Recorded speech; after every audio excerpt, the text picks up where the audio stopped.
আসসালামু আলাইকুম বন্ধুরা, আজকের এই ভিডিওতে আপনাদের সকলকে স্বাগতম। আজকের এই ভিডিওটি খুবই ইন্টারেস্টিং একটি ভিডিও। এই ভিডিওতে আপনারা দেখতে পাবেন যে আমাদের ইরোর কোনো লেখা আসলে সেই ইরোর লেখাকে কিভাবে মুছতে হয় এবং সেই লেখাটি কিভাবে ইরোর আসে। এবং আমরা গত ভিডিওতে দেখেছি ভিলুকআপ সূত্রটি। এই ভিলুকআপ সূত্রটির মাঝখানেই কিন্তু এই প্রবলেমটা বেশিরভাগ দেখা দেয় এবং অন্যান্য সূত্রের মাঝখানেও এই প্রবলেমটি দেখা দেয় যখন সেই সূত্রের যে একটি কর্ণধার থাকে সেই কর্ণধারটি এখানে কাজ করে না। আজকেও এই হিসাব করেই আপনাদের সামনে আমি এই ভিডিওটি নিয়ে এসেছি যে গত দিনের যে ভিলুকআপ সূত্রটি দিয়ে আমি যে ফরম্যাটটি সাজাইছিলাম সেই ফরম্যাটটির সাথেই এটি একটি ভিডিওটি তৈরি হবে। তো এই টিউটোরিয়ালটি আপনাদের জন্য অতি গুরুত্বপূর্ণ এবং অতি সামঞ্জস্যপূর্ণ। এই টিউটোরিয়ালটি আগের সব টিউটোরিয়ালের সাথে, তো আগের সব টিউটোরিয়ালটির সাথে যদি আপনারা একটু ট্রিক্স এবং একটি সূত্র শিখেন তাহলে অনেকটাই বেটার ফিল করবেন কাজ করে। তো এই কাজটি আমরা কিভাবে করব সেটি চলুন শুরু করি। আশা করি ভিডিওটি সম্পূর্ণ দেখবেন। এই ভিডিওটি খুবই গুরুত্বপূর্ণ একটি ভিডিও। এখানে আমরা ইউজ করব ইফ ইরর এবং এইটি সার্চ হিসেবে কিভাবে কাজ করাইতে পারি সেটি এখানে আমরা চিহ্নিত করব। তো এখানে আমরা দেখতে পাচ্ছি যে এখানে যে সূত্রটি আছে ভিলুকআপ, এই ভিলুকআপ সূত্রটির মূল ধারা হলো, মূল কর্ণধার হলো এই সার্চ আইডি। এই সার্চ আইডি যদি এখানে না থাকতো তাহলে কিন্তু আমরা এই ডেটাগুলো পেতাম না। তো এখানে আমরা এটিকে ডিলিট করে দেব পুরোটাই। এটিকে আমি ডিলিট করে দিলাম। ডিলিট করে দেওয়ার সাথে সাথে এখানে দেখতে পাচ্ছি যে এনএ ইররটি চলে এসেছে। এখানে এনএ অর্থাৎ নট অ্যাভেলেবেল, মানে এখানে আমরা যে সূত্রটি দিয়েছি এই সার্চ আইডি অনুসরণ করে এই টেবিলের উপরে, এই টেবিল বলতে টেবিল নাম্বার 1, এই টেবিল নাম্বার 1-এ যখন আমরা কাজ করব তখন এখানে অবশ্যই আইডি নাম্বারগুলো দরকার হবে, তাছাড়া এখানে কিছু করতে পারবো না। এখানে আমরা আইডি নাম্বার রেখেছি 1001 থেকে লাস্ট হইল 1050। এই 1050 পর্যন্তই আমরা এখানে কাজ করেছি। তো এখানে যদি আমরা 1050-এর মধ্যে যে কোনো একটি সংখ্যা এখানে বসিয়ে দেই তাহলে সেটি চলে আসবে। এখানে যদি 1025 দিলাম, এখানে চলে আসলো 1025-এর সংখ্যাটি। এখানে 1001 দিলাম, এখানে 1001-এর সংখ্যাটি চলে আসলো। তো এখানে এইভাবেই আমরা কাজ করতে পারবো সার্চের মাধ্যমে। এখানে আমরা চাইলে সবটি সেল কেটে দিয়ে একটি সেলেও আমরা কাজ করতে পারি। যখন যারটা প্রয়োজন হবে তখন সেই আইডি নাম্বারটি এখানে বসায় দিব, তখনই এটি আমাদের সামনে চলে আসবে। তো এই আইডিগুলো এভাবে আমরা সার্চের হিসেবে কাজ করাইতে পারি। কিন্তু এখন আমরা দেখতেছি এখানে যে নট অ্যাভেলেবেলের যে একটি ইরর দেখতে পাচ্ছি, সেই ইররটি আমরা কিভাবে একদম সাদা পেজের মতো করে দিব।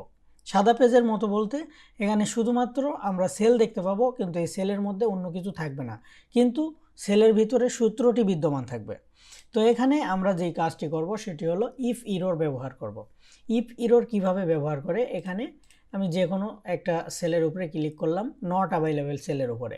এখানে ক্লিক করার পরে এখানে আমি সূত্রটিকে একটু মডিফাইড করব।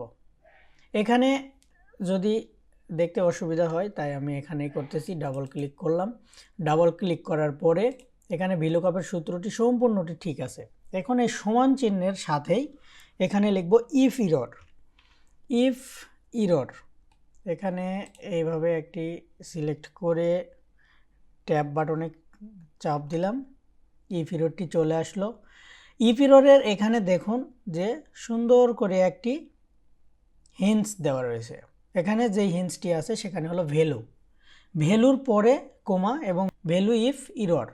তো এখানে যেটি বোঝানো হচ্ছে যে ভ্যালুটি কোন জিনিস, যে ভ্যালুটি বলতে আমাদের যে সূত্রটি সম্পূর্ণ আছে ভিলুকআপের, এই ভিলুকআপের সূত্রের যে রেজাল্টটি সেটি সম্পূর্ণটি হলো ভ্যালু।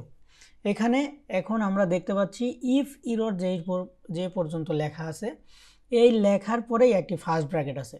ফার্স্ট ব্র্যাকেট থেকে শুরু করে আমাদের লাস্ট পর্যন্ত ভিলুকআপের যে সূত্রটি আছে সেই সূত্রটি আমাদের ভ্যালু। আর এই ভ্যালুর পরেই আমরা দেখতে পাচ্ছি একটি কোমা দেওয়া আছে। এখানে হিঞ্চ অনুযায়ী একটি কোমা দিলাম। হিঞ্চ অনুযায়ী কোমা দেওয়ার পরে আমাদের এই হিঞ্চে তাকাইলে দেখতে পাবো তারপরের স্টেপটি হাইলাইট হয়ে গিয়েছে। এখানে ভ্যালু ইফ ইরর জিনিসটি হলো যে আমরা যেখানে ইরর দেখতে পাচ্ছি সেই জায়গায় কি দেখতে চাই। এখানে আমার ভ্যালু দেওয়াটি শেষ। এখানে ভ্যালু দেওয়ার সাথে সাথে আমাদের যেখানে আছে ভ্যালু ইফ ইরর, এখানে আমরা যেটি দেখতে চাই সেটি এখানে টাইপ করব। এখানে আমরা টাইপ করব ফাঁকা। ফাঁকা কিভাবে টাইপ করব? যে কোনো সূত্রেই আমরা দেখেছি যে কোনো কিছু লেখার আগে কিংবা পরে যদি আমরা ডাবল কোটেশন দেই তাহলে সেটি নিয়ে নেয়। কিন্তু এখানে কিভাবে আমরা ফাঁকা চিহ্নটি দেব? এখানে ডাবল কোটেশন একবার দিলে এই এক্সেল শিটটি মনে করে যে আমি মাঝখানে যে লেখাগুলো থাকবে সেই লেখাগুলোকে একটা নির্দিষ্ট করা থাকে, সেই নির্দিষ্ট লেখাটিকেই এখানে শো করে সূত্রের শেষে। তো এখানে আমরা কি করব, মাঝখানে কোনো কিছুই না দিয়ে এখানে ডাবল কোটেশন 2 বার দেব। যে ডাবল কোটেশন যদি 2 বার থাকে তাহলে সে কিছুই দেখাবে না, ডাইরেক্ট সাদা ফাঁকা দেখাবে। তো এই ফাঁকা দেখানোর পরে আমরা এখানে ব্র্যাকেটটি ক্লোজ করে দিলাম। ক্লোজ করে দেওয়ার পর এন্টার দিলাম। এখানে দেখুন আমাদের সম্পূর্ণটি ফাঁকা হয়ে গেছে। এখানে যদি আমি অটোফিলে ডাবল ক্লিক করি তাহলে পুরোটি ফাঁকা। তারপর এখানেও আমরা একই কাজ করে দিব। এখানে যেভাবে আমরা ওটি করলাম, ইফ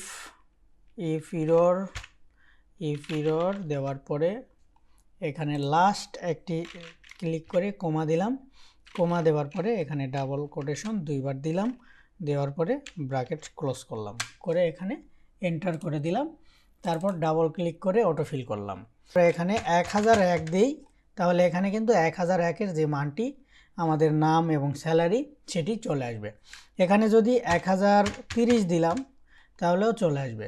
1059 দিলাম সেটিও চলে আসবে। এখানে আমাদের দেখতে পাচ্ছি যে পুরোটি ফাঁকা, কিন্তু এখানে আসলে তা ফাঁকা না। এখানে আমরা দেখতে পাচ্ছি যে এই বিষয়টি একদমই সুন্দরভাবে এখানে কাজ করতেছে। তো এই বিষয়বস্তু আমাদের যেটি শেখালো সেটি হলো যে ইফ ইরর দিয়েই আমরা ইরর কাটতে পারি। আমরা যে ইররটি এখানে দেখেছিলাম সেই ইররটি ইফ ইররের মাধ্যমে একদম ভ্যানিশ করে ফেললাম। তো এই ইফ ইররের কাজই এইটা। এখানে আরেকটি জিনিস দেখুন, এখানে সরাসরি অটোসাম দিয়ে দিই। অটোসাম দিয়ে দিলে এখানে কিন্তু আমাদের সোজাসুজি চলে আসলো হিসাবটি। কিন্তু এর মাঝখানে যদি আমি এই সূত্রটিকে ইফ ইরর বাদ দিয়ে দিই তাহলে কিন্তু এখানে তা আসবে না সরাসরি। এখানে কিন্তু এনে যখন লেখা থাকবে একটি ইরর থাকবে তখন কিন্তু এই আমার সাম সূত্রটিও এনে হয়ে যাবে। এখানে কিন্তু আর ইররটি ছাড়া এখানে হিসাবটি দেখাবে না। কিন্তু যখনই এখানে আমি এইটি অটোফিল করে দিয়ে দিব, এখানে কিন্তু আমার সূত্র ঠিকই আছে, আমার হিসাবটি কিন্তু এখানে চলে আসলো। এখানে আমি আন্ডারলাইন করে দিলাম, সম্পূর্ণ একটি বক্স তৈরি করে টোটালটি দিলাম। তো এটিই হলো ইফ ইররের কাজ। ইফ ইররের কাজটি শুধুমাত্র এটি হাইড করে না, ইররটি হাইড করে না। এখানে যদি আমরা কোনো কিছু নতুন হিসাব যোগ করি তাহলে সেই হিসাবটিও আমাদের সামনে দেখাবে, যেটি এই অবস্থায় দেখাবে না। এই যে এখানেও এনে, এখানেও এনে।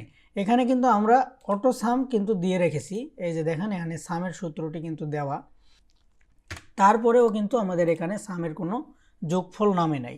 এখানে কোনো হিসাবটি আমরা দেখতে পাচ্ছি না এই নট অ্যাভেলেবেলের কারণে। কিন্তু এখানে যদি আবার সেইটা আমি দিয়ে দিই তাহলে অটোমেটিকভাবে এখানে যোগ চিহ্নটি চলে আসতেছে। তো আমরা এর থেকেই বুঝতে পারলাম ইফ ইরর এই অপশনটি, এই সূত্রটি কতটা কাজের একটি সূত্র। আশা করি বুঝে গেছেন আজকের এই ভিডিওটি ভালো লাগলে অবশ্যই লাইক করবেন এবং কমেন্ট সেকশনে কমেন্টে জানাবেন কেমন হলো ভিডিওটি, এবং আপনাদের যদি কোনো মতামত থাকে সেটিও বলবেন। আর যদি নতুন হয়ে থাকেন তাহলে অবশ্যই সাবস্ক্রাইব করবেন। আশা করি ভিডিওটি ভালো লেগেছে। আল্লাহ হাফেজ, দেখা হবে পরবর্তী কোনো ভিডিওতে।